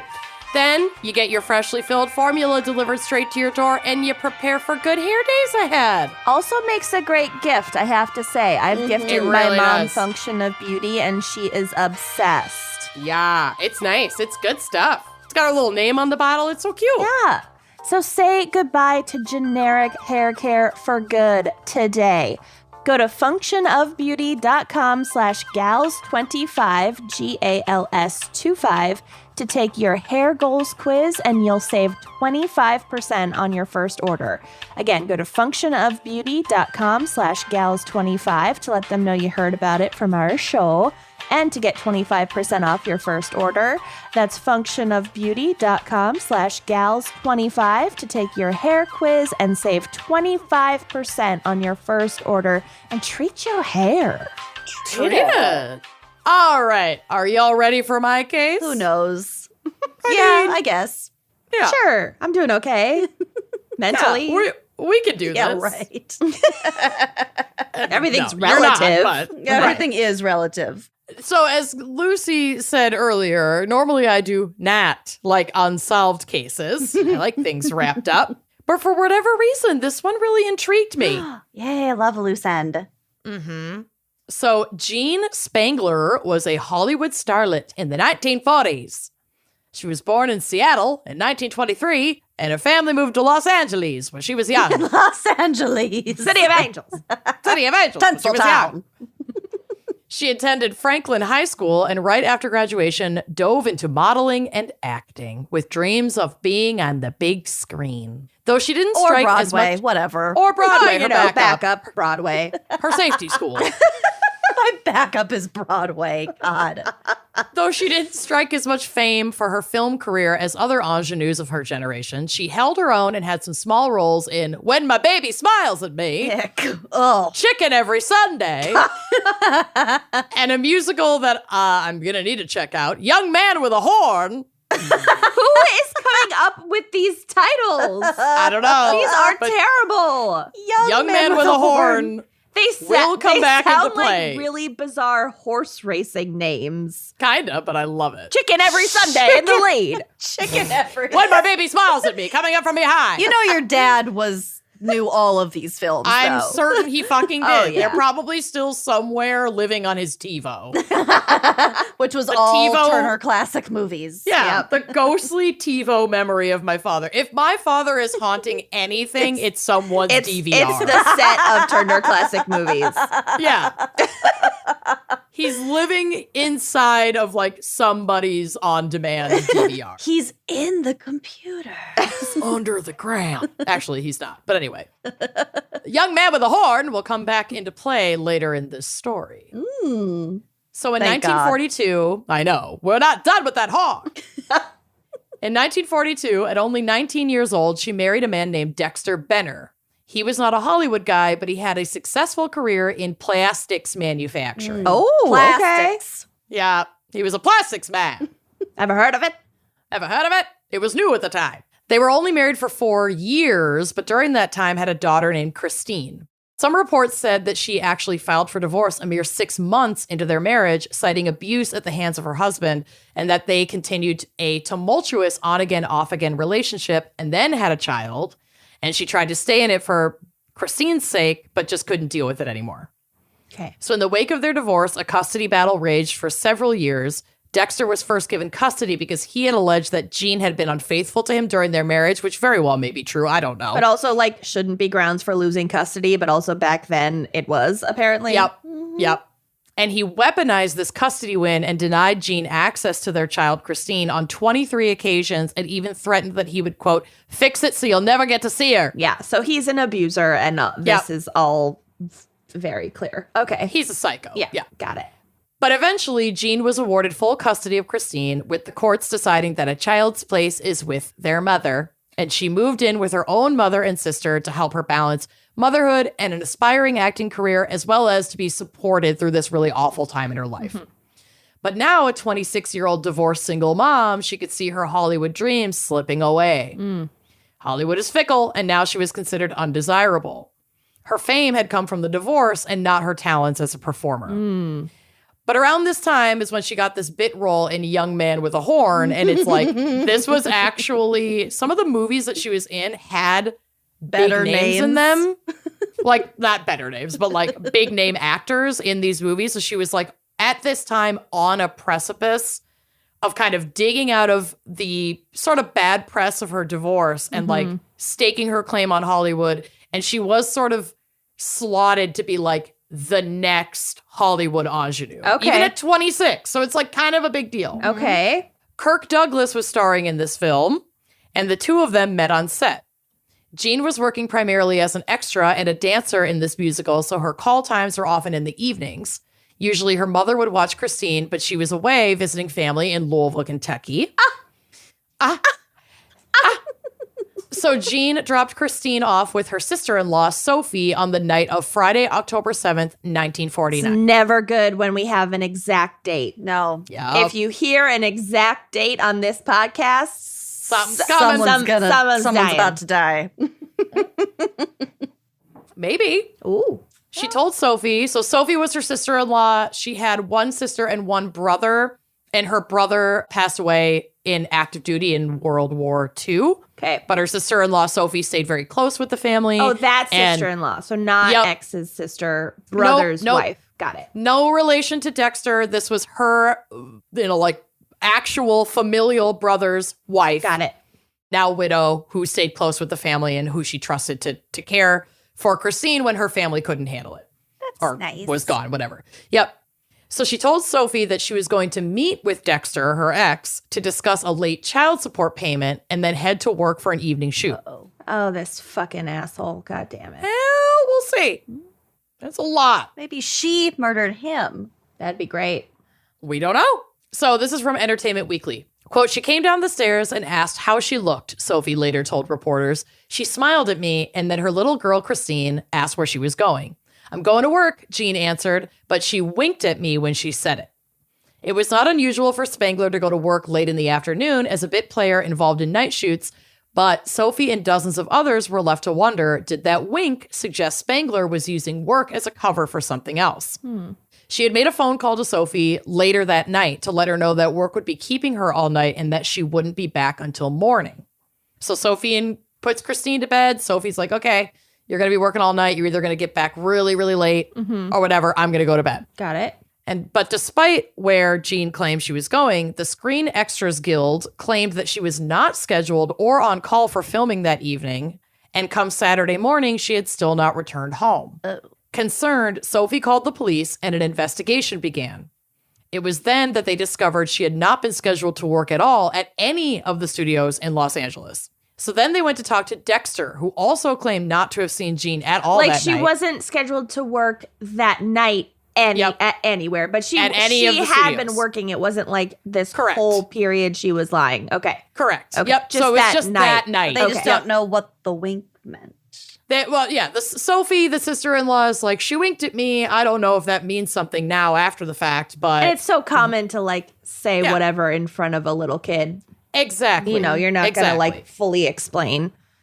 No matter what, she was telling the people closest to her that she was meeting with her ex and then going to work. And nobody seemed to know where she was actually going that night. She kept that to herself. Okay. So then they talked to Dexter, who also claimed not to have seen Jean at all that night and that no meeting had been scheduled. He was outside of the city at the time of the alleged meeting and had a solid alibi to confirm this. He said he hadn't seen Jean in several weeks, likely since the last pickup or drop off for parenting time with Christine. So like he was checked out. He was not in contact with her as far as we know. And we trust that alibi. I mean, I do, and we'll get to it. Okay. Can you remind me, at what point did she say she had an appointment to go over to his house to talk about the custody? That night, she was like, Sophie, can you told watch Sophie. Christine? I have to go meet up with Dexter to talk about this. It wasn't then that she go had to custody work at this point. or She something? was like, I have to go meet up with Dexter to talk about his late child support payment, and then I'm running to work. Got it. Okay. And I'm going to be, and then like 2 hours after she left, she called and was like, hey, this shoot is going to keep me super late. I'm probably not going to be home until like really late at night or early tomorrow morning. Got it. And Okay. Sophie was like, cool, all right. Okay. See you tomorrow, basically. But now we've confirmed Dexter wasn't in town and there was no shoot. Mm-hmm. So maybe she was, seeing a little love interest. We have theories. Okay. So from medium.com, quote, investigating further, police soon found a witness who swore he had seen Spangler at the farmer's market not far from her home around 6 p.m. on the evening of October 7th. The witness, a store clerk, said she appeared to be waiting to meet somebody, suggesting perhaps that she had used the location as a rendezvous and didn't wish to be picked up outside her own home. Mm-hmm. She waited for 2 hours, during which time she seemingly used a payphone or something to make a call home. So maybe that was the call it's gonna to Sophie. Take a while. This is going to take a while. Yep. While this was the last confirmed sighting, some believe they had seen Jean around 10 p.m. eating hot dogs with a clean-cut looking man on Vine Street. Sucking on chili dogs. Sucking on chili dogs. Maybe. Oh my Outside the God. Tasty I want a Freeze. hot dog. I know. We should do that. I have So- some in my fridge. Luck. I don't. Cheddar worst. I'm not supposed to eat them. But whatever. Whatever. I'm going to text Bill very soon. So she appeared in good spirits and not under any stress during this sighting. They decided they had been incorrect after questioning by police and had actually seen her on October 6th at that 10 p.m. hot dog thing. Okay. So the store clerk sighting late night was hot dog thing. confirmed. The store clerk sighting around 6 p.m. or whatever was She was confirmed. at the farmer's market and made a Yep. phone call, but the hot Yep. dogs was a different day. Hot dogs was the day before. Got it. Hot dog moment. Okay.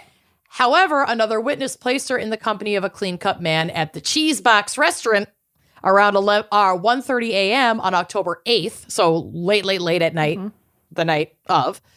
And Al Lazar, a popular DJ on the Sunset Strip, stated she had also been arguing with two men at the establishment at around 2:30 a.m.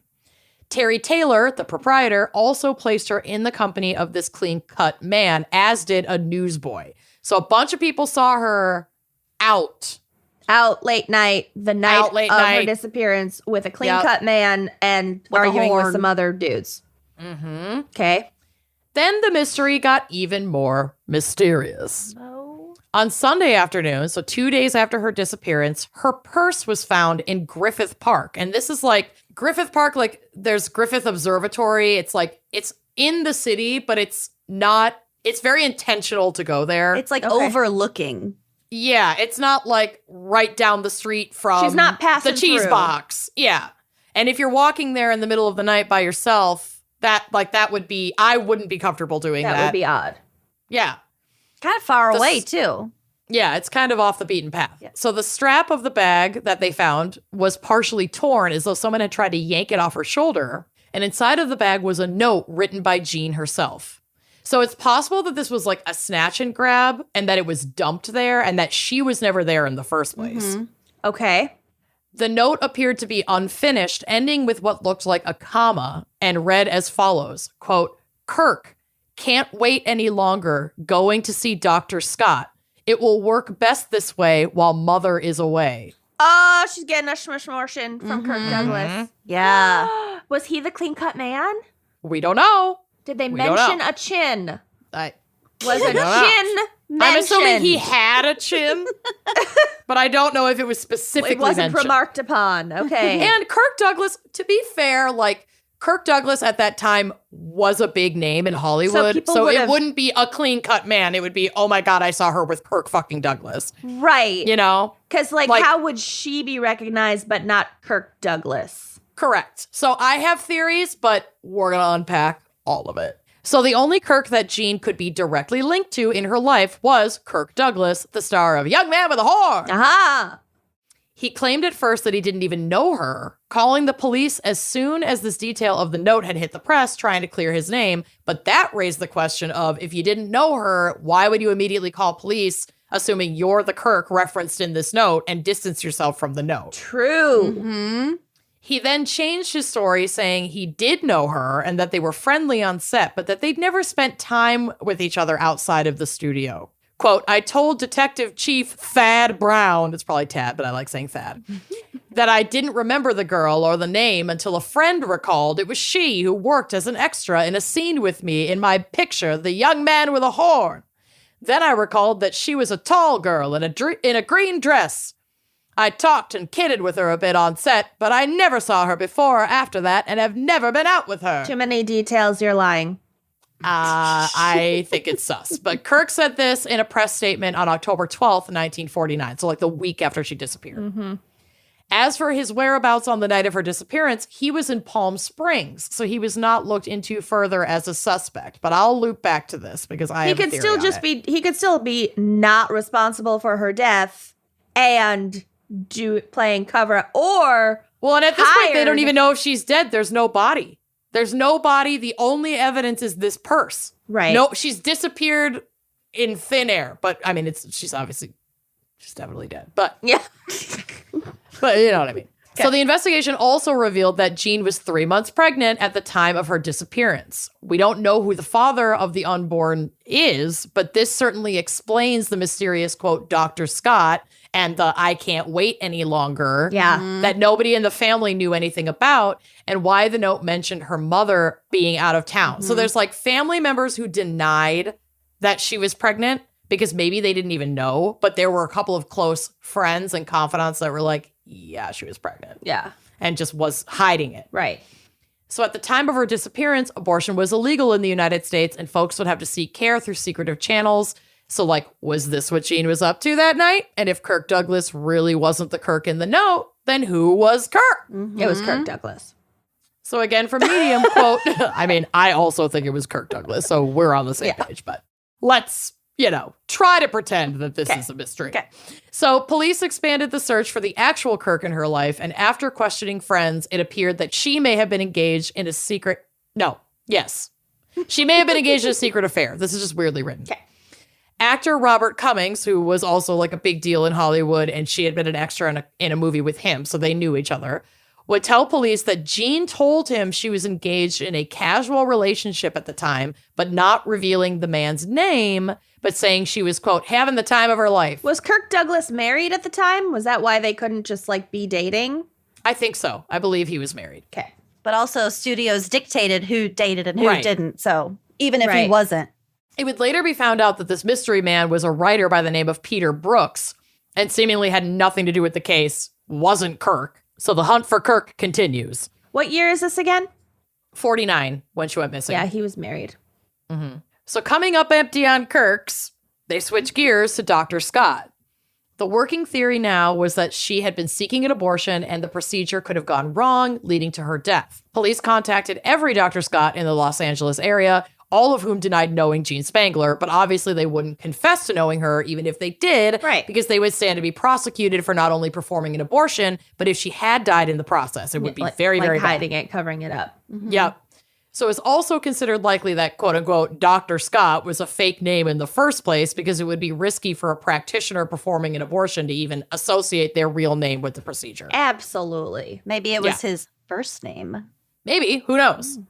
But this theory, while it seemed to fit, really didn't account for her torn bag being found in Griffith Park. This left folks wondering if something more nefarious was at play. There wasn't a single shred of additional evidence found in the park. Now, it's 1949. That doesn't mean that more evidence wasn't there. But they didn't know how to properly look for it, collect it. Or if they had found it, like, what are they going to do with the hair? Exactly. I don't fucking... gross. Clean it up. Right. All we know is that they collected the bag and they didn't find anything else in the park. Right. But the torn strap is not good. Yeah. So it appeared that she had disappeared without a trace. This was also around the time of the Black Dahlia murder, which oddly enough, Jean did have a small connection to. She had worked as a dancer in the Florentine Gardens nightclub, a popular spot in LA owned by Danish businessman Mark Hansen. He had a creepy habit of allowing the young women who worked in the club to stay at his home if they were struggling, aka vulnerable. Gross. And several women claimed he made inappropriate sexual advances on them. You don't say. Yeah, shacked. One of the women making this claim was Elizabeth Short, who was famously found mutilated and bisected in 1947 and was given the name the Black Dahlia in the press. That is very soon after the Black Dahlia. This club had also had some seedy regulars, including famous LA gangster Mickey Cohen, distant relative. Probably. I don't know. An Italian. Yeah. There's a lot of Cohens. Everybody's related. You go back far Everybody's enough. related. Exactly. But these theories were mostly rumors, as Jean hadn't worked in the club in several years, and there was no evidence linking either Mark Hansen or the mob to his So disappearance. that's just it kind of might like have a factoid. Yep. And, you know, this was a big story in the press, so everybody's like, oh, it could have been this, it could have been that. Yeah. Again from Medium, quote, on the other hand, just 2 days after Spangler disappeared, the same day her purse was found at Griffith Park, Davy Ogle went missing. Rough last name. Yeah. Ogle was an associate of Mickey Cohen, the gangster. Oh. And there might be some evidence that he was a secret boyfriend of Jean Spangler. And the two may have eloped together and shared a grisly end. Eyewitnesses placed Spangler and Ogle together in both Palm Springs and Las Vegas close to the time of her disappearance. Is he a clean-cut man? I don't know. I didn't find pictures of him. Is Or maybe I his did. chin It might be on the- unremarkable? Hold on. Let me look on the drive. I might have a picture of him on the drive, actually. I have a picture of the guy in the fedora is Mickey Cohen. I don't have a picture of Ogle. I have a picture of Dexter. I have a picture of Kirk. Oh, look at what a fucking dweeb Dexter looks like. I know. He looks like a real douche. Anyway, he was, so he looks at the part. I don't like those lips. His lips are unnerving. They're not good. So eyewitnesses placed Spangler and Ogle together in both Palm Springs and Las Vegas, where I think some of the elopement rumors might have come from, that they eloped in Vegas. The duo being in the company of another Cohen associate, Frank Nicoli. Davy Ogle A had Jewish been fella. a Jewish fella. Not an Italian, a Jewish fella. Davy Ogle had been indicted for conspiracy at the time of his vanishing, and some believe that Davy and Jean fled to avoid the charge and expected conviction. Nicoli had also mysteriously vanished on September 2nd. The following year, in 1950, a customs agent in El Paso, Texas, reported that he had seen Spangler and Ogle at a hotel, identifying Jean from a photo that had been circulated by police. This all However, really reached. Yeah. Yeah. However, Jean's mother, Florence, rejected the idea that she was still alive, stating, quote, I'm sure she would have found a way to communicate with us if she was alive and free. And nobody can tell me that she would have left her baby unless she was forced to. Yeah. And as for little Christine, she really went through it too, because custody of her was awarded back to her father, Dexter Banner, once Jean went missing Shit. and then was presumed dead. Yeah. She wouldn't Once have let again- that happen either. I don't think so. No. Who once again weaponized that by keeping Jean's mother, Florence, from being able to see her, which was against the court custody What a agreement. fucking asshole. Yeah. Yep. His bullshit landed him in jail for 2 weeks, and when he was released, he packed Christine up and moved to Florida with her, all the way, literally the other side of the Can country. you imagine being Ew. that big of a douchebag that you won't let your traumatized daughter see her grandmother who she used to live with? Yep. Who practically raised her. just Yeah. because you still have a grudge against your dead ex-wife who you abused. Yeah. Yeah. Dead it's fucked and up. ex. Yep. Oh my God. I truly don't know if Florence and the rest of Jean's family had much contact with Christine after that. I didn't That go is down so that rabbit fucked hole, up. but it's just really sad. So we may never know what happened to Jean, but I am definitely in the camp that like Kirk Douglas was more involved than he admits. If he had hooked up with her and gotten her pregnant, he was a wealthy and powerful and married man in Hollywood. He didn't need to be in town to have her abducted and taken care of to keep his name free and clear of scandal.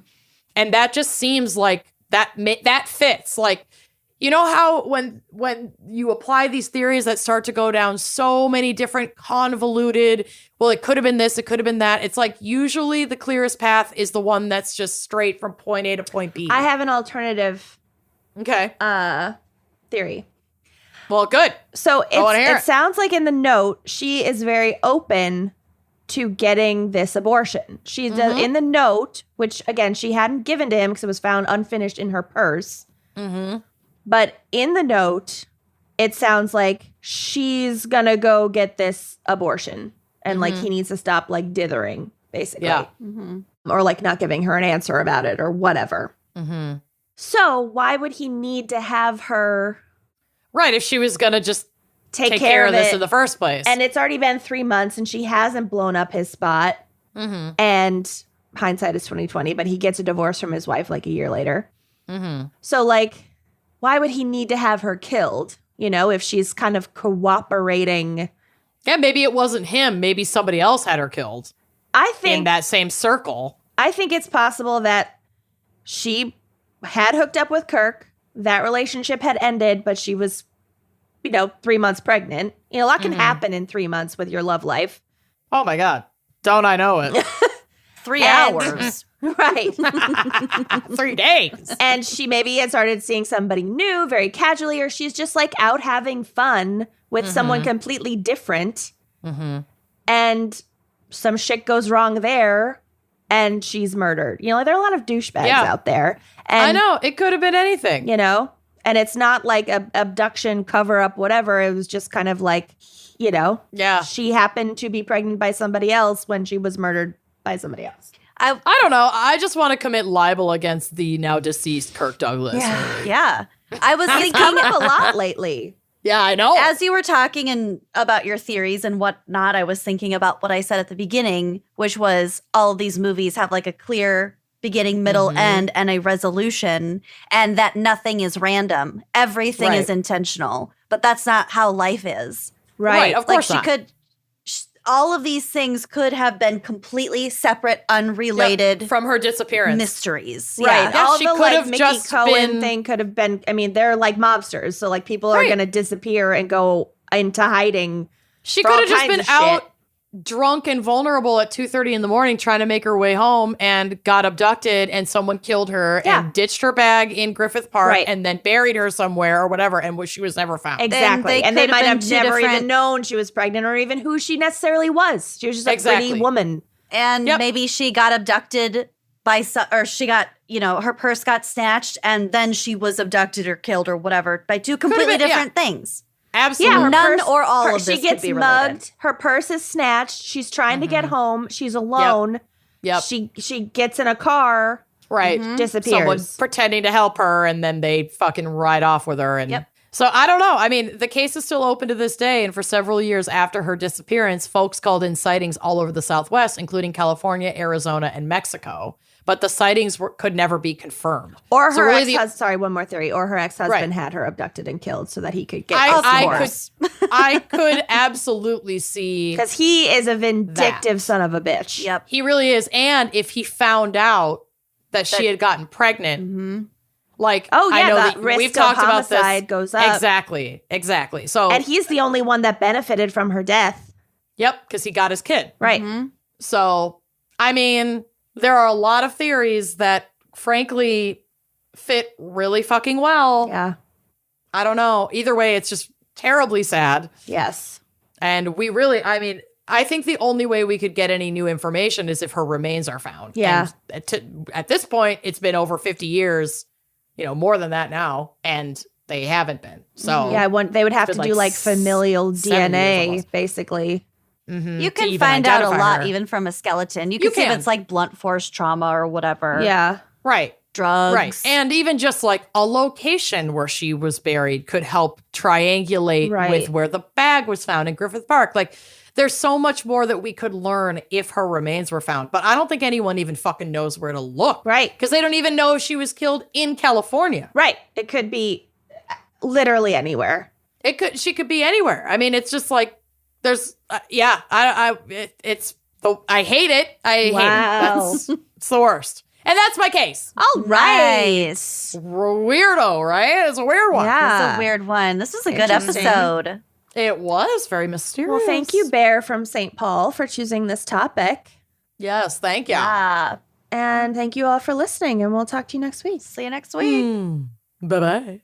Thanks for listening to Wine and Crime. Our cover art is by Kala Yip, music by Phil Young and Corey Wendell, editing by Jonathan Camp. Check out our website and blog at wineandcrimepodcast.com. You can also follow us on Facebook, Twitter, and Instagram at Wine and Crime Pod. If you have questions, answers, or recommendations to share, email us at wineandcrimepodcast@gmail.com. Episodes are available on Apple Podcasts, Stitcher, Google Play, basically wherever you get your favorite podcasts.